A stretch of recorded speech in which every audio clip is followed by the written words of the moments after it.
Ils ont l'homme antique, par exemple, ils parlent à Tiaté, à Grénan et Kaka. Yo, merci. Après, les bas hadis et Camila Ko, Tobi, au Bénécou, et Tobi les Didi, il y a les bannis, pour qu'on m'aide là, Tobi, au Bénécou, bien raison. Yo, ok, il y a pas de temps. Olé, Il y a des riches. et au fond, Ok, mais le dia. Maouye, On t'a comme on a dans le banque, après il va le retourner la toile de l'année Eagle, TV. Donc la toile dia, ma dia tout, ma dia moi là. Et il y a beaucoup du quoi c'est mi, du color, alors mi, fiole, na non que le tout moi là va le yawa, va faire un nombre là. il y a des cas de Tobi, maman, fondu, maman, kata au fond. après Kaka. Les Némi ont pas dit à Minako, honorable à Bongan, à Rwandien et Veilla, et consultant chercheur culture et tradition africaine. Il y a des yébe à mener les bébés, mais à Minako, nous, mais là, nous, Africa, des comme nous, plus de nous, où on a un petit fion là, oui, à Bongan. Il y a un Bongan, il y a un Bongan, le français, vraiment, on l'a eu en accès. Voilà. Englishman elder Yeah. Born we one of them. If you some woman, born you. I will turn up with a borduna. Okay, Gagana, Badan. Okay, without the same, donc, à peu près, après, il y a un cas de la forme du fait, du fait. Deviens-toi, pitcher, même les novices, les coups, non, même il est bon, ma faut garder, mais le jogo. Après, tout ça me donne les hommes, c'est un cross country. I cross country. Africa, oui. Qui m'a demandé, mi gaba doit tiati, à mes peu pour la panomianti, il n'y a pas ça, et bébé, tanya, mi a ma wanti, doit wawea. Par la verte, subanya, elle a une, comme dit au bénécou, comme dit les coups, d'autres gardés tout dans l'histoire. Voilà, pour émigrer, tinami fli, voilà, gamé à citer, le mianti qui est mité, qui est le ménagno, et que la migré, mi a quoi, tinami, mi a pas de peu pénami. Les gens même me coupent, mais, qui est mis dans la rogéna, ou on a, mi te ba me ka venu so to na mi bena ne ni be do fun ja va ju me na o bi ona jo me to ke ke si be wa klo wa be ho mi mo klo be ho ma de gi no be ho mi ki ko so wa ko puli fi ki to aduna go le ko na le passer go me place publique alo wa so va e ti wa be monu pa no go to so le fun pa e do fun ma ka do ju amu mi na be ko mi to la mi le ke mi la te de moi go mi na mi do ni mi akoti ti na mi ka ba ko ko na ya ji Majo akpe manya bonjebe nete biole ke nyachia magaji akpe na honorable Agunga aji akpe na Bishop Honoré eto dinango ba nyamo tongi ba kweta ito ba nya dem le soption du kon sende gon no wanya ba fifia mali ele fifia mele ko si ore ke sabala la na sabala le no go na ya montum ham ayi manya ba elle voulait qu'il y ait un gagnant et il m'a dit elle voulait qu'il y ait bishop nya on dit là si on nous on peut faire la fille là on aura quoi là aswa gré là bishop quoi là aswa gré et quand on a on a mettre tout il y a tout bois bâtiment à l'inco et il y a que le bio il va à nous on est bon elle doit être bon de mais dès que on a moi il y a bon de bon de il y a si ba to never a person for that person. You talk you what to all 50 years here. No na.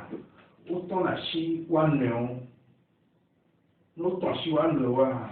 O ga mi wa alle jupo. Julele po ni nka wa ka fan po. Wa ka fan le jua. Abe fo ya meri jukaji o no le fo ya no. E fo ya no nyo. Ton li jukele va. Mo li je pour na mo na ba nde gbọ̀nà àbóbi lé gbọ̀nà nbí alẹ́ gbọ̀nà afọkúlé gbọ̀nà jọ àwọn eléyìí o yẹtọ́ bí wọ̀n àfán ìlú bí ọ̀nà náà kẹ́kẹ́ ló wà fún àbóbi máa yẹ ẹ̀kúrò yẹn à ẹ̀dọ̀rọ̀ yẹn à àgàtótó yẹn à ńkàtẹ̀rọ̀ yẹn yóò kọ́ra ló pẹ̀ ẹ̀fẹ́ ń pọ̀ wọ́n gbọ̀ngàn lẹ́yìn ayún wọn yóò ajá àgbàkà ìwà asán ẹ̀fọ́ ma ló wá sàn fún ẹ mú ká ìwà sọ sàn fún ẹ à tó ní ìjọ yà gbọ́ ìdẹ́ká àmọ́ṣẹ́ àwọn nípa ìlú pọ̀ yóò lè pọ̀lọpọ̀ mọ̀ kán amacha mo lo so vokui ke kori alo hochi amoyona bo sa so e na so koroku akorodo akoronya ahobi le lokionchi afosi afoma ulo kaka de do ade talenti nana asoba wadai tima melo kaka wo ka fama ko ko le ke bele kuto kwa numo kaka la kofu yo ko sana no juwa wona be yime apore to mo le ba ko la ko apo ya moto kata so ti ko yino amalika ko la no me ala ni de ko mo la yo ko sa na juwa na be le yima no wo le ke bo mo kan no piere ko la bo unu da akimele le ura akimele no bi no la te ka ha to de siago akimele de kan so ko ale chaklem kelenya estel bambare amesha mla te ka la okan o so da te fore keleni ejuabe lipo akwevia yo na tuma wona to yi da fo akwe fa da ti ma be yo pro do ba lori ki o me na gbesire gun wa ti ka bra to ina be ejanli akwevia ejanli ni frontière ina be ejanli demande li ane do laba ala so dure laba e do la go so jiabo aso dure laba boy na o wo re to na kwa na yin bo na do agbon wa o so nko so fe gbeshima ke so do agbon ya o so mo so piwo na za kwa kwa na kwa do kwa tojo funa me to bio wa o so du ji mai taima yo na ni pe alo fa ja wa taji agba mba ni na wa ale village do me ya ele nya go ba mi ko to ba oni kuya ele nya to go ya ba e ke ba du prolo o ni na chine ma go fro bo kon ile se fa dans le roi on nya chine ni ke bo ya aka fa ko ale jo ko on nya chine bishop fada gangan allo pastor Paul allo amoko kuluma malamu abobona yo to gbe yo nya bobona malamu ni yo nya bo pastor ni yo nya bo father yo nya bona mo le drama kula nya shina mo ke do wa san lo wa so shin o so so bobona afokure si baba drama ene yi na to biwa o so wa ba aso je ba ya no so so ya yima e ma no ko do mari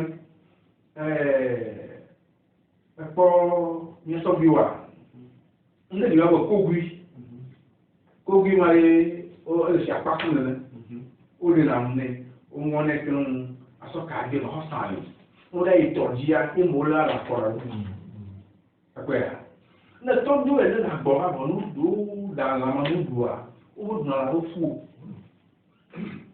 ó sì máa fún ma sọ́dà àrí wà wẹ́ àgọ̀rọ̀ parí mọ̀ àlọ́ sọ́mdà àrí wọ́n bẹ́ẹ̀ mọ̀ dàbí no so da dia nko wona na da wa suwa amasha me le ko beja akwe abake le ko mo na masha no de le kan so na kom da la wo fuma ni to bovila o fona to le to bovila pour la photo ya ko le to shi ato buta ne hebi to so na kom fo ya ke ba ni le ya yo bu ga su ku achiyo yo jibe to ya me ya ìwádùú àpàrí alùpàdù gbòòrò alùpàdù fọlẹ́rì alùpàdù ìlànà tó tọ̀sí lọ́pọ̀ yóò náyọ̀ ẹ̀fọ́ ẹ̀bí à. ìyá tó ní sọ kọ̀ọ̀dù náà mú wọn wẹ̀ à kọ̀ọ̀dù bí wọn lọ fún mi máa yé wọ́n lè bá. yín náà bọ̀ wọ́n ẹ̀kọ́ mi dùn fífi jẹ́ lẹ́wọ̀ ọ̀nà ọ̀rẹ́ tó mọ̀ sọ̀kò àmì ọ̀nà ọ̀rẹ́ tó mọ̀ sọ̀kò kó tọ̀ mọ̀ kọ́ ẹ̀ náà bẹ́ ẹ̀tọ́ wà lẹ́jọ́ lẹ́tọ̀ láti ro lẹ́yìn náà bẹ́ ẹ̀dínwó láti yà ẹ̀dín agbọ̀ngbọ̀n mi ẹ̀dín pèmí sùn náà gbọ̀ngbọ̀n yìí. Nebe ni bele no kubi na do beji la nyamu kele beji. Beji asu kokon. Ko be te kimi sura kokon yi. O ke be ni mo ni ku kono mo kata ana be do mai mai yo o le po mo le ba. Ke do la tuwa o be corona virus la do bua. Ma de do so di ba to bo ri. Ti ka meso. So du bu mo. So bai. Aso be ni mo wa. Nebe ni bo be do sa mo le din wa. Amo ma po mo le go ya lo akwe era no timula tete timai do la boni o ke ni bo bana ni ma sa boni ya de o ma sa boni ya do wa là comme on dit à quoi moi on va se mettre dans le dis-moi dans les villes comme il y a n'a pas de mer il y a mal après kaka on veut y aller là ma bon là sur la sortie oh faut bien il faut que yo soit na yulu ni hale ruksi na ma ba magana na kanya na kai na ba wala ba ne na da to ya to ni kama so ya iko ne ba ne da de nyawe nya ko ba ma wala de la frontière que ben ya ni le bono bo bo ma ni nya ko ta go mo ko ora ma le Daniel pa ma je vous dava ai to ma que Daniel to bada mau do bada dura ni kafia o yo bo bo le ban ko we je le fio on sa hijack angel alu dola te mau dispatch bo ko do do ina Daniel bo ma le anja da fatuma Daniel potona così una bella cena che muova poi per quello ma dunia ande kaka wakbo o hijack anja tombe bino le mauna ga ba envoyer ange ke ba peu ama ko do na bana wa te wa ba tanya yo ba le capital de yu fo yu mi pona nya ba ko ba no ma kula ni ko bo manya rufe ka san ci to kuma ka ba san ru abonu makula ne manya rufe ba ne ma ha ye ule ma ma kwele nu makula to ko ko ma kwele religion to ko ma kwele chercher na ba kuna mu ne ameke gana da uji buna vokala da buna gbo ni mono na ni pu bo da wala me ni gana de réseau de omia que nous voulons dire que malheureusement l'ennemi de Jéhovah c'est un peu critique là voilà faith and believing critics and criticism l'ennemi dit la joie nous voilà avec capital le ici moi nous dans les wa yodwa wa kadwa biogbe polikadi on a la fayama les têtes comme les vraiment quoi ne mai wole mata to ko yo bono kuma ka baso to nyawo e enya yo bolo ele treat le to subo papai paso lawo wato de vo mo dem to lawo wato de vo ye hunawo lawo wato de vo ye na me ke betonya dia eyo nusa se de pepe pro be awunawo but ne mai wuri na ruwa ne ma wala ba ko ba to nya ba mu wo ne ma wala yo ke ma tro me bishop ti zali ale tambu be me di yumia ebe jumegan alo nya be pro lao ne jole kia runa yo konkomito lao pastor o le me imam o le me no o le me mala mo le mami si o le me ne le ni nade abe mawo ba me ni abe gbongbon mi be ja ba ndola ni nade je ke mi ko bi na o la ti wo to so kudo ni ni be nti e ya ti so nya corona bi to fun so jo ok ni d'après on veut voir nous pour na ya nous sommes aborder sujet ni gele nya et mo se be ba mi di be nya yi plus profond et ni akpo nya le be gbongbon ba pa yi parce que nous sommes un peu superficiel. Bon, même moi, il écoutait, on va dire, lui, il dit, les marchés, bon, il y a un caillou là, tout avec bon, me donne une réaction à toi, là, oui, d'ailleurs, un corps là, tu vois, bon, me donne une pastor là, pastor là, tu vois, bon, ok, là, malamo là, voilà, bon, ok. Les niveaux connaissances, au premier coronavirus, il y a quelqu'un qui a été fidèle. Dókítà ọ̀tún lè gbọ́ ọ̀tọ̀ ìgbé ọ̀rọ̀ ọ̀tún lè gbọ́ ọ̀tọ̀ ìhùnà lè gbọ́ ọ̀tọ̀ pásítọ̀ lè gbọ́ ọ̀tọ̀ èmi kà mí sí àmì ní àbẹ̀bẹ̀ domaine náà yẹ lábọ̀ nkè àmì sí àmì ní àbẹ̀bẹ̀ domaine náà il y a de la gueule. On le voit. Donc, il y a rien. Si vous êtes tombé pour le valet, il y a des Bibles là. Il y a pour une Bible, il y a deux. Les enfants, l'eau et tout le monde. Parce que dans le monde, quand on a mis si bébé, t'as fait acheter, mais il y a un peu connu des communs à l'autre tradition. Non, plutôt le poids. Et on a si bébé, on peut lui faire, on y a un pour la terre. Donc, on veut non. C'est que l'acte sur ton île est très limité. Là, dans les prochains, il n'y a rien. Même si les autres n'ont rien. Bon, si jamais pour le faire, ne pas blonde, parce que nous pouvons aller au monde de l'étude. Il y aura les bonnes événements. Comme on est ignorant dans les événements, ça dit que vous allez y faire les bords. Donc, on est obligé là, surtout au moins, comme il y a un petit cas. Bon, il n'y a pas de Bible là, c'est bien vraiment. Les gens font le problème. Si que mesdames, elle est lévitique, moi, c'est pas dans l'étoria, et à moi. Il y a des propos exactement, les Bibles va dire, mais alors, dans le fond, il y a à Wérem. Nous, caillez, maou, blonard, nous, non, il y a rien. Il y a ce coréco. Eh bien, il sortira de la maison. Il n'a pas de problème. Et quand il sera à la porte, il fera fermer la maison pour 7 jours. Et de là, alors, il y a des tout. Le sacrificateur, il entrera, et le 7e jour, s'il voit que la plaie s'est étendue sur les murs de la maison, il ordonnera qu'on ôte la pierre attaquée de la plaie et qu'on les jette hors de la ville dans un lieu impur. Lui, on va attaquer le soin de pierre. Chef, toi, qui va dire la même chose. Et comme nous ne disons pas. On le voit. Eh bien, les enfants vont alors d'Obala. Avant qu'ils décident, ils doivent me demander. Ils ont décidé, et ils doivent aller les loin.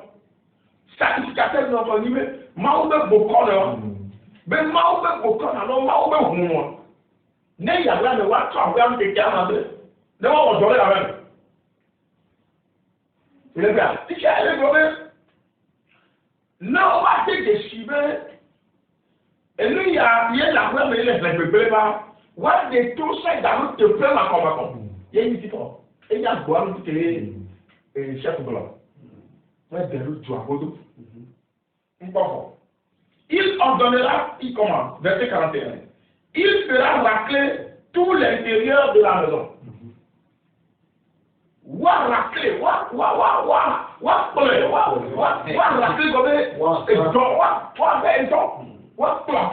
comme quel est Gia et le voir pour le droit?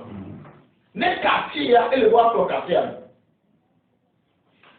Il fera racler l'intérieur de la maison et l'on jettera hors de la ville dans un lieu un peu impur la poussière qu'on aura raclée. Vous savez, et nous disons à nos collègues que nous avons, et nous pas ta mort de candidat pour besoin. Mais il y a que Job Fidjian le Tobé. À moi, on est dans le nami de Dimoko, on va dire, on est gagné là où elle a eu. Yam Kari. Wabe Maka, il y a dit, alors, il va nous science le subami, on veut bon, moi, il y a venu à l'égal terminé, là où on est. À moi, on doit là où là où. Parce que les bêtises subans, ils doivent le dos de l'homme. C'est Yobo là. Ouais, on peut aller dans le monde à Yaozo. Va aider quelques éléments. Ne aider les créer science n'est pas solution. Spiritualité n'est pas la solution. Et donc, la spiritualité, quand n'est pas solution, science n'est pas la solution. On va aller pour encore. Mais, d'accord, je suis mal, il va dire que c'est mon développé. De développer ça, il y a d'or. Non, on va pas d'or, on va quitter, on va bien prier. Na tike va ya pa prière. OK, parce que et la tike le bon, on cala la no do. Ba na tike on pa tike wa do do na o do. Ta elu ya tele tu ale do ja ko tike ni a. Ke no ya te ko tike ni o no na be nya o ko ko do. Ela do. Afrika ya mukale nya to ani. Ta mo ti na do pe ji me elle va voir on l'a fait plotine la loco la parome la loco elle a gardé et nous qu'elle est en mondial maté la paix à home parce que bon dans le coup là oh mais il y a les sabi et au bénéfice de la top bishop famille d'après Madakona honorable abade atomi na kwana bishop nyachi ye bishop je se lo nyagada ife akwana to bi o ma ka wa udunama amama le ni aton kokolo no mo pa ko la mo se wa sa akwa ko ko me so me mo lo ko mo ni ko lo asia ogo ne o le pro duwe me ba so ha akro mo ja akro tu me nya ma mo le mo nya bu bu yi fu nya ko to yi e ka ba no to dia o ke ne nya no visa mo po le kia na do go mo la pum na do go la pum ya nya to mo le o bo da akro to ko ba mo le se kaste le wa to wo le fi ma o lo we o bo da ko lo me ba o la ko agbe bo la ko fi ba ko ba ogbulu wa to ko mu ji ya mo le wa to ko mu ji bo ton lo wa to mai o bu no lo mai pastor lo wa to mai father lo wa to mai aka wa gberu wa mala mo so lo wa to mo nya bi yo lẹ́bàá yìí lọ́sọ̀ ọ̀gbọ̀n wọn ká tó jà bá tó òun kú rẹ̀ lóògùn ọ̀gbọ̀n tó wá abálẹ̀ yẹ olùrábùlógún tó ń là ń pọ́ mẹ́ ẹ̀ ebe yàrá ní a lẹ́kọ̀ọ́ kí yẹ àgbọ̀n mi yà ẹ̀dì kọ̀ọ̀kan lẹ́yìn yìí yẹ ọ̀kákákáká wọ́n má ìlànà ọmọ náà lẹ́dùn ọmọ lẹ́jì ó tẹ̀lé wọn àti wọ́n mọ̀ lẹ́dùn ó dẹ̀ àdó àgbóore mọ̀ ó di dògbò ń ká ẹ̀ náà ó dẹ̀ mú àdògbò yìí gbọ̀gbọ̀n bó ń tẹ̀lé ya tale ye biso ko buka le lobi hia e ko ni la ko me e ba le ko mo e ko na do ato le ni be le ko ha ko me ta do ato le ko mo mu ke ya do do la lo ko mo mu ke na do ato la fo ni so ni ko ko so na so ti do wa o na ko ta na panya ko ti a akpa ya ta le ni mo na do ato na bla le jina lo kio na so do bo na gbeshi akele bono do le akele bono ko mo la kele bo o ko ya mo ko mo la kele wa ko me bo no le ta fa ti mo wu e le sa ko ele mo sa ko mo ko mo la kele ju me mo ile ni wa pro ju na wa sta ba le ni to mi no ga bi le di le wa spe dale te fe ni ni te fe ke ye bo ma ka te fa kele bo qui au fond qui au fond après il y a tout le monde qui faut gafo poli na so que la douale ndali nena bogona teuia ya ne suka fele teuia mo ba zo mo gon ko le gbe gbe mema akwe yenye so nega o fa de no que ma dra ma de fa mi a ko fi bien so ko bien dua no que ma dra wi na fa to so que ọmọ ya lẹ́nu ìyàtọ̀ bí o yàtọ̀ bí o lè ṣe máa wá tó àdókí mọ̀tọ̀ yóò sọ kúrọ̀ náà títí àkùrọ̀ tó àmọ́ ẹ̀dọ̀ lẹ́lẹ́rẹ́ tó máa bá tó àmọ́ ní ọgbà ní àná fún ọya ẹnlẹ́ ya lọ sí ẹbí pẹ̀lú àbí ìyá rẹ̀ nízòzò nízòsì nízò ànígbà nízò àyàkófò ní tẹ̀lé tí gbogbo náà ẹ̀dọ̀ máa gbọ́dọ̀ tó gbogbo máa gbọ́dọ̀ tó gbogbo àgbọ̀dọ̀. Tapi kakak apa? Oh iya, nunggu aja ini yang sampai ke masa Oh, macam tu. aku nyadar kemana nama gue biar kami hobi. Sampai belakang ni. Bagi ada valya, ikut mau, ikut tu ni. Nama juga mana? Nama juga apa yang ni? Tak. Dia juga ni. Kalau tu jamu bulan dia. Yang kamu tu. Tu jamu bulan dia kau dia kau nama. Maga itu kayak ni. Entah. Entah dia mak bro. Mungkin enggak normal. Nama bela top tu kumaga. Lalu menjawab nama noi ni mah. Tak. Nama bela. que va bien tant que des nous de comme ça de d'aller et voilà et puis ma ou va bien à tobi mais tobi 20 mois bishop ça 20 les gens va pas à bon là ça va c'est pas pas tobi bon des commissaires je viens oui du corps na hivia bendole oni numiro la no wo son leti pa mi ba le son leti du corps mi na hivia tobi to ku le demede nous ko weni et nous ko mi do la o ba mi ne wo ye de corps mi na hivia et puis il a été toi aussi et des ton ni aussi na mia donc à quoi manière moi alors dis non toi na maintenant de cas on est on va là mais toi et puis je t'en dis toi mais moi du qu'on a ici moi du qu'on a ne le joie alors comment dire ici il faut le couteau comment dire à du chat do le corps qu'on l'a mis le bien niveau là il y a pas pour nous croire il y a mon colon pour lui on se tout quand on tombe rien et comment on va mis à cas il faut le tout bois pour nous là ouais ça fâché n'avait il pas ça du bien la peau à mon sort pas à mon sort ne t'y ou la niveau pour ça dans les temps pour le jar parce que pas de monde non encore vous le jouer elle avait Togo allo Aniba un bon que le problème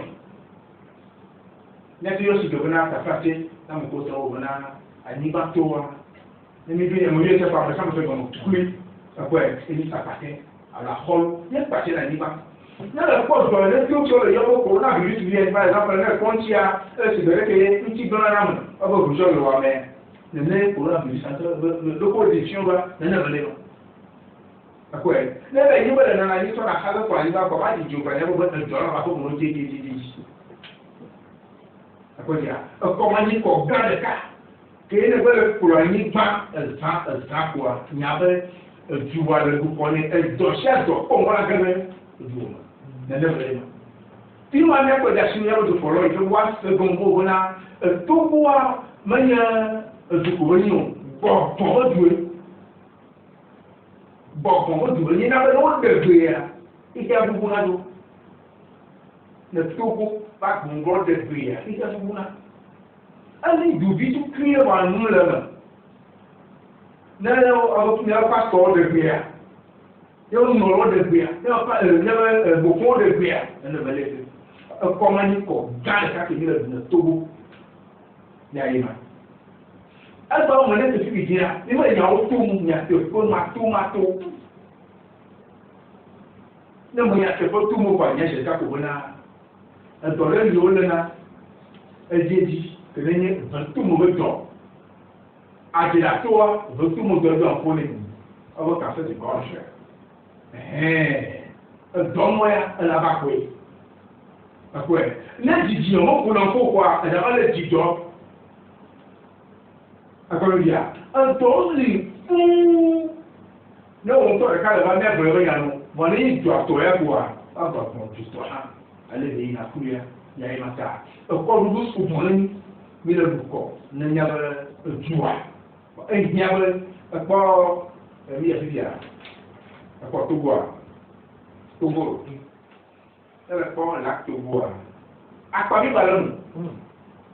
Quand tu as parlé ballon, sans le temps où ça va dire, on est là. Au bon abord, on m'a dit pour pas faire toi. Bon, vous connaissez tout. On s'en va y. Ça va dire, on a ayoba, c'est une toi. À quoi dire? Voilà, ayoba les toi.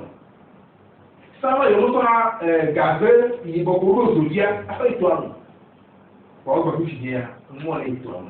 Nous, on va aller, tant mieux que nous en faisons, alors, mon seul gamin, il y a un toit, et ben, ma légion. C'est quoi le dire? Bon, il y a un toit, au photo, le tour, on peut s'en correctement. Allez, je dis, non, mais, je me suis dit que vous venez, un moment, il y a toi. Un peu, il y a non. Tu peux dire aussi à ta face, à Chimbono, au Lebria, au Pachiba, il faut dire rien à toi. Então, acho que eu estou. Exato. Para mim, mais. Olha. Então, cara, um outro pó. Não doa. É só o babão. É só o babão. Mas não é nenhum modo de me voar. Ela é nada babão por ele doa. Não sou polícia. Ah, o meu dó. Não é ele doa. Se não, tá que eu ia apagar tudo fora. Eu vou trocar que na foto é cá. Bicho para lá de eu. Eu tenho foto eu só para amanhã. Não deve ser o que eu estou agora, então não tem mais de agora já. Agora me diria me vou na já é claro. E como vai fazer agora legal o que está nesse momento vai fazer. Après on tobi on bosse. Ni aya o ya ni na ko. Je te que na ma ko biya. Ko le be kapla be ya be anchela.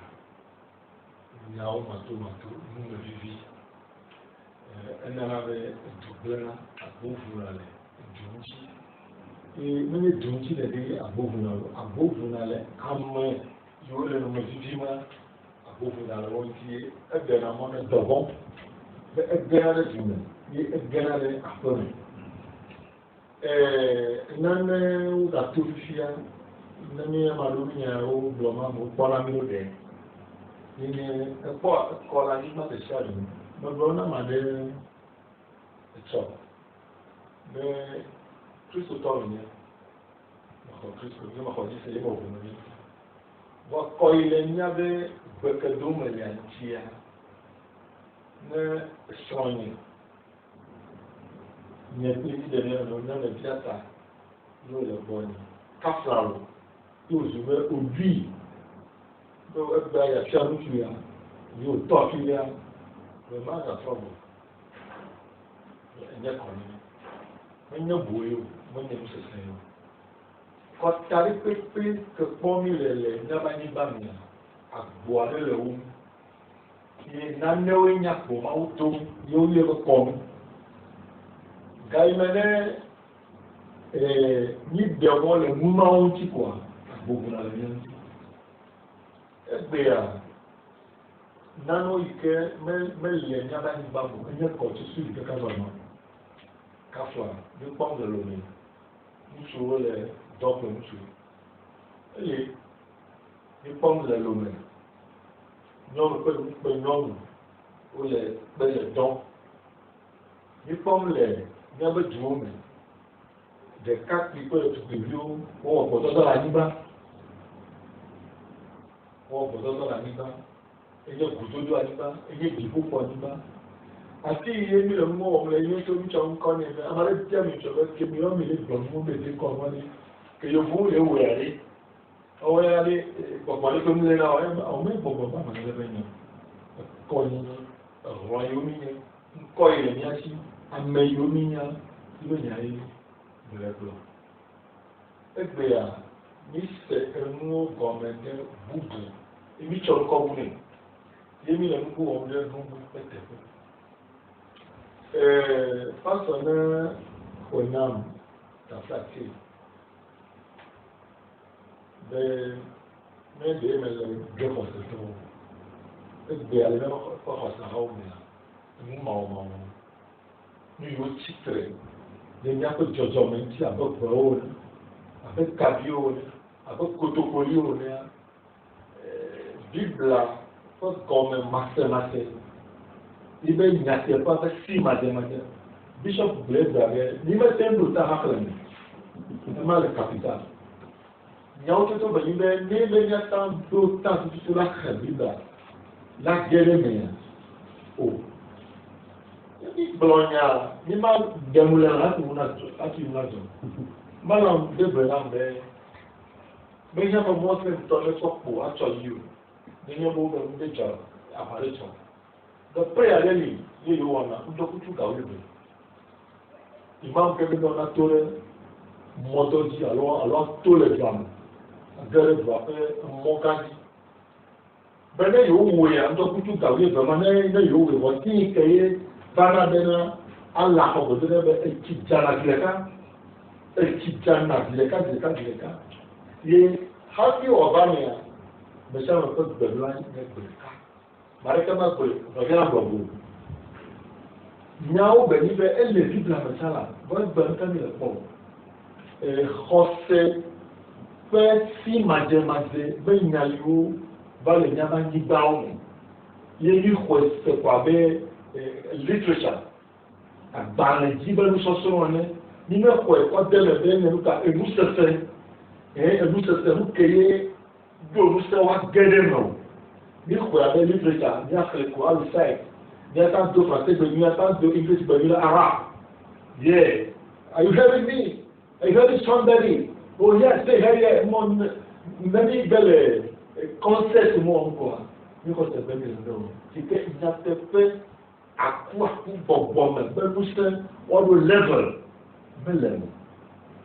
fi ya for quoi le banani le mia pas ni bombe là yeah wali wakata nyale tobika global ya it's very easy wala ko fa numa kulane mi ma nyala numa kuma ye global many those who nyawo to Kristo to na no akpadi crossbow na na wo akpadi Muslim to na wo akpadi ya nyali bishop global wa ji nduru na gele gbogbo ma c'est très facile mais dit tu bi mo di la fimu mais bon sur les missions qui comme on y a pas quoi les chaînes garanties sont belle elle est légitime on va me faire le dire bien sûr le même Dieu bien dit il est dit là d'accord après je suis le thème les mêmes ok oui d'accord même ce derrière mon mère quand ni comme le ye na be parole sur la image praise the Lord hallelujah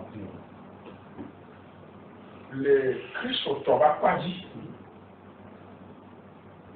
ma usubola church de là nyamuna church féminine catholique vraiment protestant témoin de Jéhovah amener que personne la Bible vraiment que yona Jéhovah alors Jésus Christ fait Jéhovah tia dis-nous le touche puis ya wa se ma ka se be il y avait les bon avec les gens Jésus avec ma ba fait encore mais comme le monde mais comme le monde et savait amia elle est visible là-bas mon yan ko na be comme par exemple calme là les gens moi c'est abalé evelia tabla de voir et ton tu vas voir ton ma je n'y a des comme là eh bien, vous servirez l'Éternel votre Dieu et il bénira votre pain et votre eau. Ne ole subo mawa yo la koyaya. Yele ko subo na mawo. Alo lo ka subo me ni be awo na me be do oji. Awo ado me be fe oji. E se di mawo yo na be ko lu. Mo do se. Donc les Bible mais au globe nya suba mi amawa ke nya de le kale no au contraire là olowo nko na be audacia olowo nko il est pas là nya yedi e bo na je bénirai votre pain et votre eau maya mi avait abolo kudo na besi j'éloignerai la maladie du milieu de vous manade et dovon qui les toi bien et la dida les nya bon ma éloigné donc à dire que des le souvent ma ou nya c'est qui veut dire mille pour kona Yehowa mille pour et quand c'est à gloire mungaweyo mbaweyo elle est vue de yeni et c'est tu il y a le contraire là yo na ko comme même contraire comme il y a donc non mais on dit voilà non d'aller dire pas au comme n'importe c'est là donc à les bébés nous qu'est devant les femmes Bible à l'encyclopédie l'église délicate mais ni souvent pas ouvrir elle a là devant la noix zogénani donc elle doit pas bien voir et sur là ani bandi du corps le souvent pas ouvrir il y a les mêmes ni ma ou souvent il y a des bonnes vous m'entendez des bonnes pas sur la des bonnes parce que les toxiques va partir pas sur le souvent pas ouvrir vous m'entendez on le souvent on peut pas ouvrir nous ne faisons pas ça le beaucoup mal on le souvent pas ouvrir il y a pas corona virus que veut dire Afrique à toi comme Amérique à son problème, Asie à son problème. Elle est dit à Katabo. Donc, même il y a la sorte de ce que religion, on a mêlé que les filles à mer. Donc là, on ne peut pas vérifier l'école de l'eau avec ce zéro. N'est-ce pas le Wanyan et n'a pas de dauphin, la vague, et corps du bout. N'est-ce pas le comme la vague. Il n'y aura pas dans ton pays ni femme qui avorte. Non, le fou, de là, les commandes, et tu vois. Jusqu'à mourir de fou. Le corps tombe. Et moi, je vais au corps. Nous, nous, pas de fou. Nous, nous, les doigts. Souvent. Et les OMS, nous avons rapporté chaque année à 1 million, alors 1000 personnes, centaines de mille personnes de fous, les années. Nous, quelqu'un de vraiment bon. Donc, pour nous, c'est pour nous. Nous devons de la moitié chef de la bombe volée. Les mous, comment les doigts là, ma franchi kakala bon. Encore le roi avec j'éloignerai. Il y a Dolly Poney. Il y a Dolly Poney. Il y a des gars sur les bords. N'est-ce pas l'homme souvent ignoré. Donc, à l'époque, ma famille a dit que à l'Ibadi du corps 4 ans. Dans la toile l'encouro, il y a toile l'encouro, il y a le mouse sur mon petit. C'est très important. Il y a toile l'encouro, il y a sur mon petit. Et lui, il y a que les gens qui s'inquiètent dans le bas. Le nom est les deux. Il y a pas de. Parce que quand le temps est Jibado, le vivre à l'air, lui, il est trop loin de Dieu. Allez, de bébé, lui, allez voir. Les gens ne prennent même pas confiance. Il y a un balai de tourner, mais problème d'un peu de jour, mais quand on est à l'aide, on va te voir. Chaque personne, avec le temps de vous parler, il y a un mano. Et si tu as ma toile de son, si tu as ma toile de voler, nous on va la manger sur, on va y aller dans notre prière, on va étonner. Ça dit, la vie continue, c'est comme rien ne se passe. Réflexion de Kokomolo, introspection de Kokomolo. Amedoko Meyi, il est Kokomolo. Et si n'a pas de trop de mère couchi, mère comme une roi. Vous allez savoir, il va dire que toi le pouvoir, il n'est déjà où il est. Et Dieu va se voir. Allez, ma soeur, là, ma coco, tu vas faire ce vrai. Parce que toi, là. Ma cognale. Amalecho, je vois des bannies, madame, ma station d'envers. Les Yobois, le fou de Béa, ou les galages, ou les galages. Là, on a tiré du fan. Mais, après, d'abord, on nous l'a vu. Après, on y a dit. Mais fou de bébé est à bout de rallye. La fois que le cachet qu'elle a fait, a dit, mais j'y vois, on l'a vu, le bouton de boum. On l'a vu, après, à deux moments, à tuer. Il y a un mail, nous, au de l'événement, les yeux, où il y en a, il y a un petit natte, ok. Allez, il y a des. Il y a un professeur Carlos, il y a un petit natte, bon. Donc, on va dans les trucs là, ici, il y a un mauvais, il y a des communes, c'est la gare, le puis il fait les deux communes. Quoi, nous avons Bishop Blavali, il est devenu pour les fous, et du coup, c'est un passe l'homme, pour voter l'Assemblée, doit le faire, quelqu'un de niveau, à témoin de dire. Autant de signes là où il n'a pas. Le haut est déjà quand il y a un temps, un peu de travail, quand il y a un temps, les guides vraiment. Et déjà, mais c'est une déjà pour toi et dire comme le temps le pouvoir. Après, tu peux le toi aussi de Kaudi.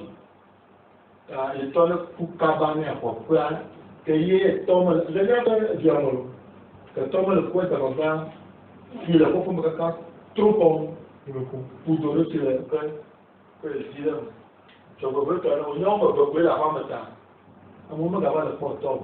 Après, les cas où la portable, on est à quoi elle est mieux ici. Vous êtes dans le vin, peut-être capable d'arroter le pomme. Vous avez un moment. Cacao, vous êtes là-bas, on va se soulever, c'est la porte, cacao, pour tout à l'heure. Est-ce que elle est petit, il y a quelqu'un moins. Je vois là-bas. Ami de beaucoup de miens de voilà. Mais de quoi il y a souvent les interprètes, beaucoup m'appellent les coups de mais ne pas voir, non, terrain les miens. il y a que ma date blanc, il y a un tombeau en fait, je me tente trop. Il y a zen, même les gens de la chose. Elle avait connu qu'à ma banane. Mais tu crois que j'ai vu voir, mais que tu as eu encore, non, bon, que toi, dis-moi, Dieu a beaucoup mal. Et là, il y a ça. Maule, prêt, il y a le prêt. Il y a eu un animal, toi, à côté de la mienne, toi, qui vient voir, à côté de la mienne. Il est, il faut respecter, souvent, respecter même. Ok, mi late moi mi ko le ko mi late envoyer SMS na mi alo mi late yo fan ne mi le yo ne ka mi le jan chan mi ano jawo aka ka mi la do ka mi numéro qui est l'écran dia plus 228 90 10 65 81 90 10 65 81 mi late yo fan mi late envoyer SMS na mi fan il y a un peu pour les mois on l'a bien finalement donc il est pour m'envoyer bien comme mais comme les 2020 l'émission 2020 leur chiffre 4 et chiffre 4 là elle est diable et quand même à mon la toi soit non tu dois faire quoi et nous barabara la job et puis comme tout ça mais cache les balo ko ça na sang disait les cas et là les autres gens bien on va mettre les cas mais ce cas bien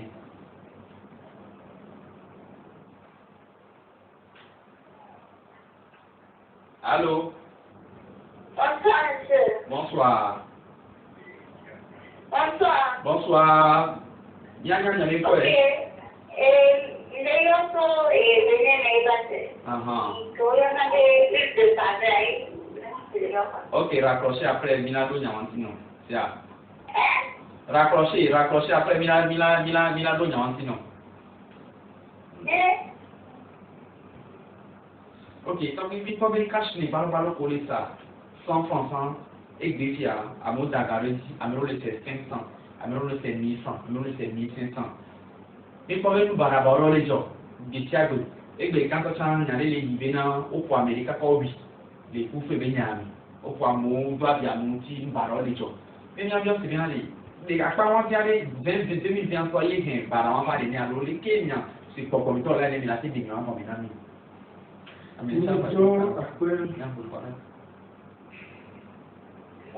Allô? Oui, bonsoir. Oui. Il est de ah, on dirait que la question n'allait pas. Ok, direct qu'il a rien à l'air de mais bien bien mais que quoi faire? Les questions de l'Ignacia limitées en direct.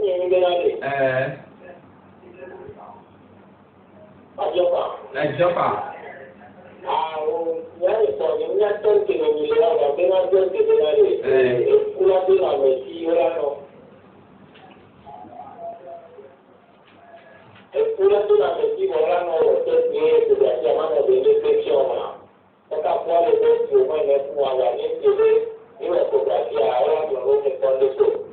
Ok. Problème le raccrocher. Non mais ça vous dans je me connais maintenant. Désolé.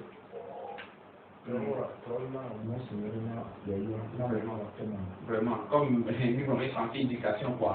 Ok, et bien oui, bien émission victoire, mais les composants pour corona entier. Mais il y avait la médecin des émissions bénies, il y avait pour les qu'on a dit on a dans son courrier, qu'on dit on a dans son courrier, dans les lots chantiers. Voilà, ok, bien on dirait c'est des pour la team ici, pour alors disons m'appliquer, voilà nos échographies vraiment on font des comment. J'avais allé dans l'idée que les anciens d'accord, voilà, t'es nous anciens après, un temps où il déjà c'est 20 les chiffres 4 qui est diable, qui est comme un petit, sinon on doit nous appeler sur Koga. Cache les balles 100 francs, à mode d'Agaredi, il y a des 4, 500, 1100, 1500, nous barabara les jobs, et qui est bien assez au Nyawando.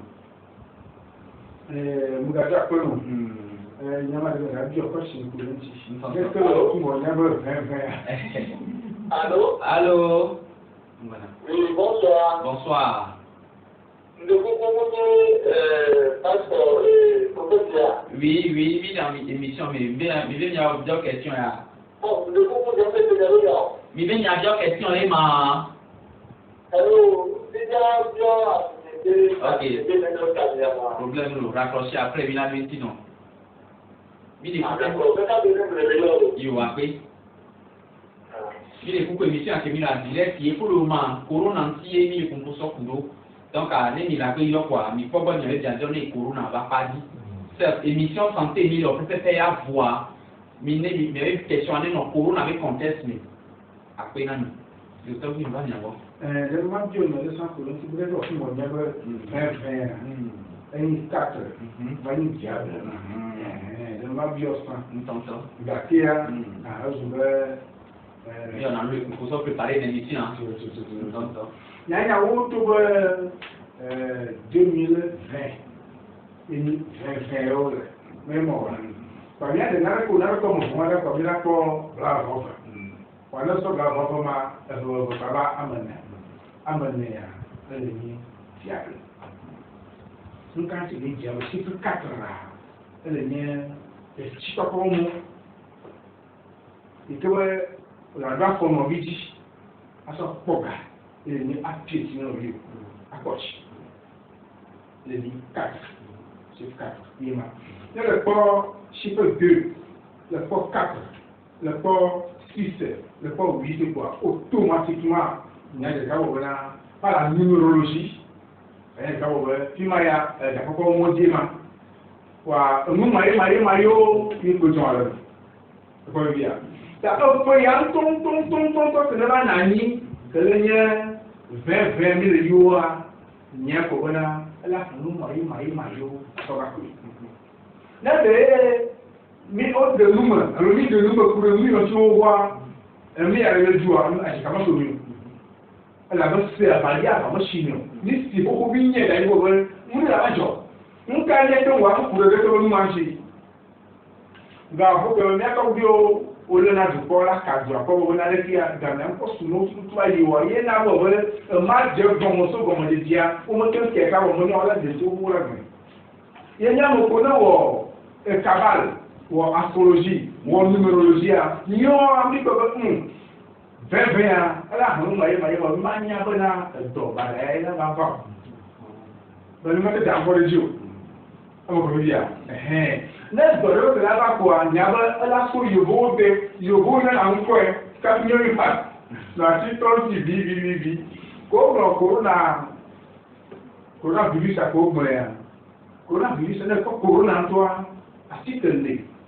o do corona é de bié que vem lá dele é de beijo do bié o do corona e a vírus por passar mas acabou com corona não fica aí do sul eu vou de aí do sul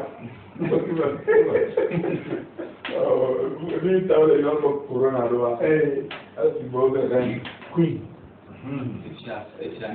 fio non be ku fio agora na ye tu ta corona fio ba ke yo da o ka o do livoria elegant ya popo ke le tia fio ina bo tu fio bo ina bo tu be ma ave prado fio ta ta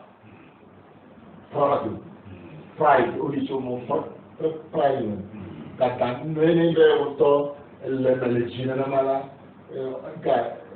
giornalulu avoloto donc on va prado ne mai no ne ma be ndo abe tikwa volo bien aller au voilà le photo pendant point sur le ayam ça tikwa avec Lufthansa il y a ayam ne peut expliquer contrôle Lufthansa donc à où tu as comparé bon il y a ma de tuma bi ke ko bana verre to so ani ba dia ne ya bana iske ke na mi le ba le to ya blu toi diable le gouverner c'est dire ka ko un fait le gouverner puisqu'il y a bon moi que le nous sommes le nom doit dire ni ko ba dollar si dans là nous mais mayo là la corona doit donc bah de vous la partie d'acteur comme il y a bon il y a pas pour les papa il y a un comment ça se il y a un tout il y a pas quand ça tout au moins anda bo to mo wa ma po mo le ma ko ma so bena ẹjẹ mi jọ lẹ́tà pé tọ́tọ́ bí òun gbogbo mẹ́rin pọ̀jù àhóhó àbẹ́fẹ̀ ní 1998 lọ́rẹ́ jesuit mẹ́rin àti prophet púpọ̀ náà wà mọ̀ gbogbo yóò gbẹ̀rẹ̀ ní náà bẹ́ẹ̀ àmì ẹ̀ẹ́dà sẹ́m yẹ gàyọ́ lè jáde nu mayema yóò lè já tọ̀hún lè já hó yóò gbé hàn bẹ́ẹ̀ ga yóò lè já dẹ̀ fún alẹ́ gbẹ̀gbẹ̀ bẹ́ẹ̀ gàrà màmú sí mọ̀ ó má bàtẹ́ sẹ́yìn yóò gbọ́ nyàdí bẹ́ẹ̀ àmẹ́ yóò nyà pẹ̀lẹ́pẹ̀ la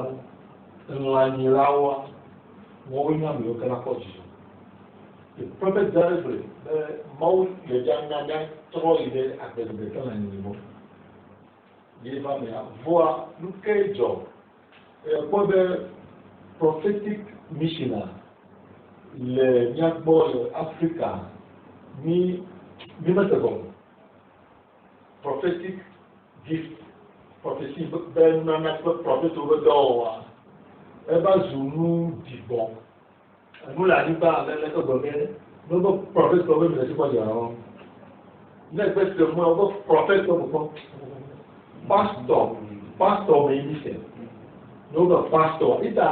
Amaruli ke mau pura buka bangga o mana ada orang yang juga profesi.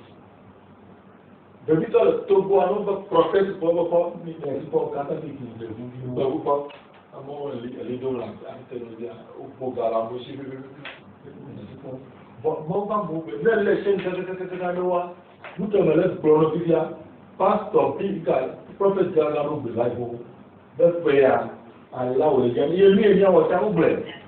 Bon, bien, il y a un Makawe Hodito. Bible, le Makawe, combien vous avez Hodito? Oui, il y a un mission qui va faire longtemps pour vous. Oui, il y a tout, madame Ibaïa. Allô? Allô? Oui.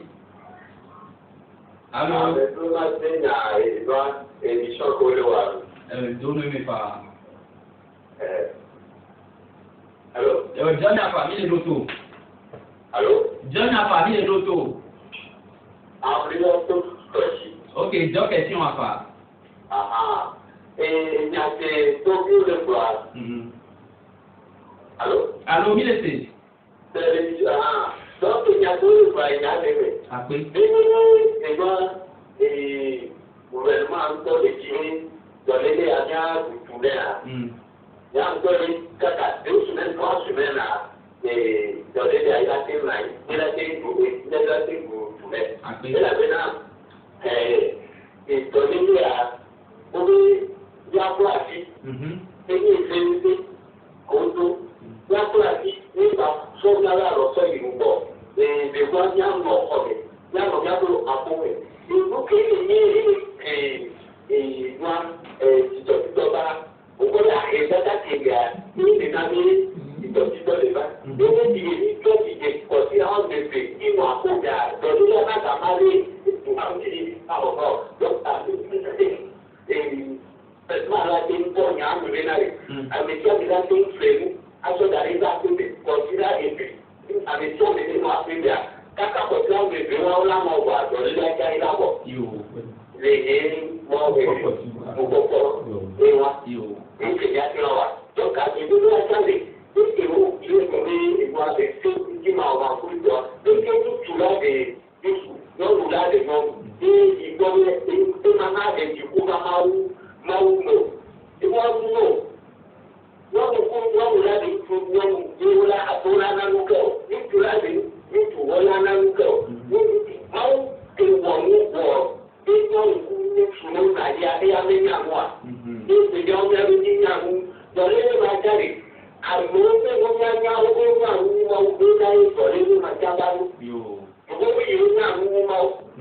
Bye. Ok. Gamia, et dit de dominan qui plaît, quel est les derniers pour Naka? nya ko nya ta ze ka e nya ma na ke na nya se to mi ou madé à peu ma mère modèle alors dans les gens qui e ti de nya ti ba nya o ba ko to le non ba le nya à peu ba vite ko ni ba do so sen que ba le dia ba le ye ou ba jon ko do nya ko to nya ko shi après shi après adi et puis nya so nya ba nu ba wo adu a ko no so wo adu ya ni do victoire e yima akono yo na ba do ma le ju ana shi na me ni mo ko to wa a mo so ku ne ba ni ba nya ba do ko le amobala nyako de ka ajo de kala joa nyado shite ko mo adagi de na moba ma ya gonga tuma so ba ya ko o re ko ma dali ko fa ya ma sha ba ima na ko kwa atan kwa shi fa ne ruganya ya ima kama ho da shi ne ko ko na enya o bura nya ja ba na ya anoji ba sema akoro aso ko na jo mo ya ba do do do kala apesa Bishop na mamlaka ya luna tatu ya kana kuna okay ya mo je na shi no so ko nya ta enya suba to ya asubo ma wonyo ya to asi le nya mo so so ma ti to chi la le to asi le so so ma ti ya won pepe ne obe asubo Kristo kwa subo no omi de ko mo la ma o subo la ko tan se ku do ko le na no le wajia gbogbo wa máa ń ná lórí pípẹ́ lápájọ ẹ̀dùn pàṣẹ jáàtì lẹ́mọ̀ rẹ̀ ọ̀pẹ́ra ní títí jẹ́ yà lẹ́nu lọ́wọ́ ní kò ní jù rẹ̀ mọ́wé sí ẹ̀ ní máa bí ó lè wẹ̀ ń kẹ́ mú jù lè mọ́wé sí ẹ̀mọ́ a ẹ̀ ṣàtì máa bá ẹ̀ lábà mẹ́kẹ́ ní ẹ̀dẹ́ ọ̀pẹ́ra bí ó kékeré ìyá kọ́ gbọmọ lẹ́nu dọ́nkà kò tẹ̀ kéé máa gbọ́ apá bàtọ̀ à ní ọ lè nya ẹ̀dẹ́ jà ní àmì à ìfẹ́ lè kátà ètò àti lè máa sọmọsọmọ tí o ní atọ́ba conscience ya souvent ma ouille ya on a fait Evelia si bele ka gundaglia ma exhorté Amérique peut me Japan et notre prophète Wele elle est très très important si bele que agundaglia il y a des gamelles il y a quoi de que vous m'appelez YouTube le dit il a parlé ici les grandes lignes prophétiques du prophète apôtre ne opposé à de 1 à Z à Ndolonia Wapata. Et il n'a pas année créé mettre nu depuis 2000 et quelques mettre nu en ligne. Mon blanc 2020, les que tu parles là non, gouvernement proposition de 2020, j'ai dit ça, et le lui a dit.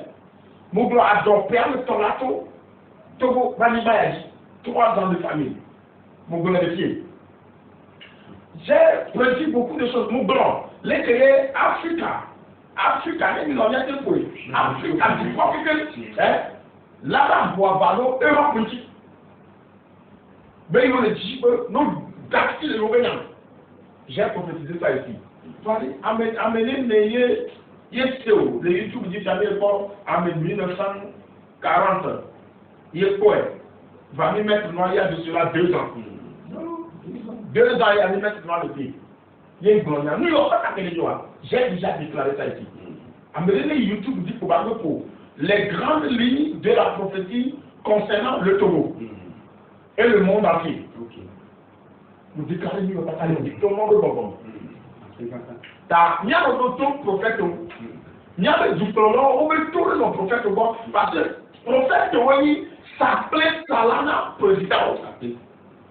Na du don no lawo yo la pasakle o la senya me nyam le gogomen yo la wo do le di le ti lami wa ezo kala yo ta fo do le bibo e bi le bibo ni le pere wanti ta wa cho le pere nya ke ta nya pere wanti o yo ta no jagba le ke li do la to o do le mi ba to mi no to mi tu touch ya mi na home ya na home no do to prophet o be parce que e nya ro to la le nya nu ke la na ezo yo après yo obele yo tele du ko ike ma onye Jehova sube kama kata na to kwa ana Yesu ya anza kama poa lipiko nyama ma cho unu ni do ati ko ko lo nya do ado me ni ya asiko ni mi le za kama o yo ona tubu Fatima ona tubu ko ona ko ona di jomafi kúrò ní àti ìfìmàṣẹ́ túbọ̀ ní akọ́lọ́ tí yóò kẹ́ àti kúrò ní yóò mẹ́lọ kọ́fẹ́ ló mẹ́lì fíà àmẹ́yìn náà bẹ̀ sáà ti ká tó tán alábẹ́ ìpìlẹ̀ etí kẹ́lí ẹ̀zá titɔ ke le gblɔ na ye wakpati ma ya wòle te kpɔ dzomafi ke wotsɔ nake tsɔ do ke ya wòle te kpɔ emɔ keke wa disinfectant mi le quality wo le wa me ne wo zɛ ya wòle te kpɔ nulo yakɔsi nyuie ni me ba lo lɔ ho le ƒuƒoƒo anɔ va yi nuko mi awɔ kɔa dɔlele ya mi alo yi après yo mi da pe na nya be di ko lawo egbe mi le so santé éducation mi wona éducation ba le nu sida ni do e do abinami tension ni do egbe mi diabète ni do egbe mi do di me e tension mi la plus keke fi a corona kan e nya ba de ke ya mi se mi fo ti plata mi kalo di be na ya ba me pe ko be nu ma be nya o